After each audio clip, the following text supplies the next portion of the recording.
To Audre and Pat,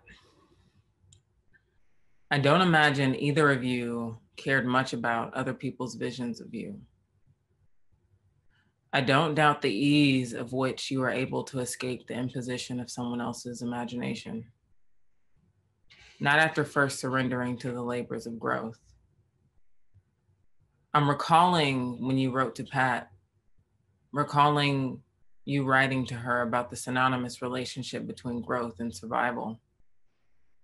A poignant and connecting line you drew.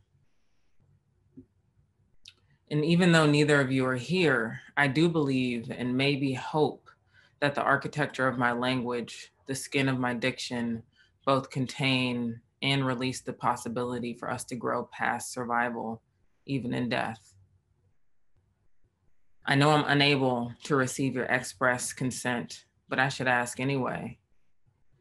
Can I share with you how I see you? Not as an imposition on our collective memories of you, but as an attempt to extend my fingertips far enough to reach yours. Your fingertips in a world parallel to mine. Once upon a time, I saw you, the both of you, traipsing up and down the lesbian grapevine. Audre with a straight leg, blue denim pant, a white button-up open just enough to expose that hollow point between the clavicles. And over that, a heavy fall-colored cardigan. The best part though, the black hat with a wide and curved brim. A hat with enough presence to match your personality. And when I saw you, I said to myself, what a handsomely gay Harlem cowboy. How gracefully you inhabited the best of both worlds. Oh, but let's not mistake the real cowboy here. The suit and tie cowboy with a pleated slack and tie and vest. Houston, Texas cowboy Pat. I saw you defending your right to don cowboy boots as they mistakenly forced a goat into the shape of a girl. I bet no one told you goats are magic.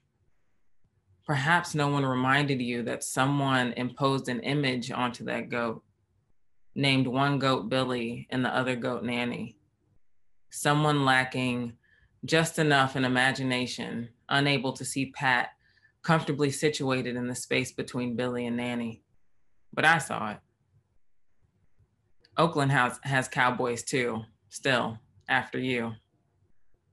And I see these cowboys, you, both meeting in parallel time. I imagine the world you grew gay in was focused on tracing shadows rather than filling them in. The lines back then, even for the simplest of silhouettes, had not been clearly defined. But for us, the shadows are more than outlines of figures. They are shaded with nuance, escaping, or at least attempting to escape the heavily drawn outlines surrounding it. I'm in anticipation of a loss that I can't quite fathom until it happens. Something I know I want, but can't quite comprehend. Permanently altering a part of myself that has been there since I was 11 or 12. It's not cancer, but the weight of the loss is present. The loss of a gravity presently tugging at the skin around my heart. Can you tell me what lives on in the absence of the feminine accoutrement?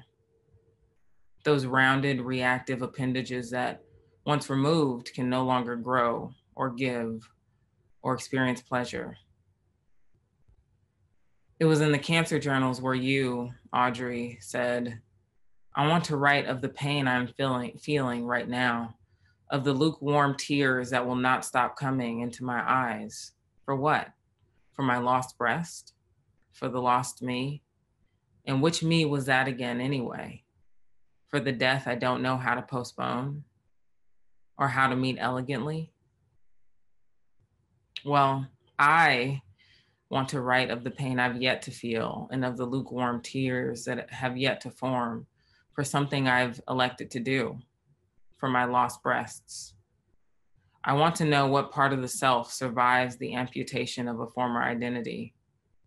I imagine my lukewarm tears to form instead for a lost me, for a found me, a death and desire I can no longer postpone, in refusal of the real and the prosthetic. I wonder what would change if you knew that the shapes of your silhouettes could be neither or both. If language had transfigured in enough time to reach you. There's freedom in refusal and in choice. To choose to be a unicorn or a goat, and the choice to feel like the loss of a breast or both doesn't make you less. There's a question that sticks to my rib whenever I read you, whenever I see you. How can someone represent themselves in a simplified word when we come from a world that is bathed in complexity? Can I tell you how I see you? Can I tell you how my mouth rejects the formation of the word she? Because time has folded over, so the pages of history can touch and transfer ink and blur lines to free us from the imposition of language and of choice and of an imagination other than ours. The Black cowboy is free. The goat is free. The Black unicorn is free. Thank you.